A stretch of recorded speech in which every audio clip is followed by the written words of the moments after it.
क्या आप जानते हैं ट्रॉपिकल रेन फॉरेस्ट्स का दूसरा नाम क्या है और वहां पेड़ तेजी से क्यों बढ़ते हैं? नहीं जानते? चलिए यह जानने के लिए इस वीडियो को अंत तक देखें। ट्रॉपिकल रेन फॉरेस्ट्स में जानवरों और पौधों की आधी से ज्यादा प्रजातियां पाई जाती हैं।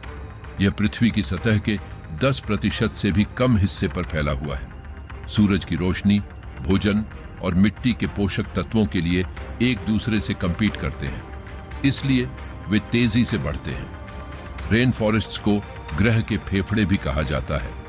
वीडियो देखने के लिए धन्यवाद।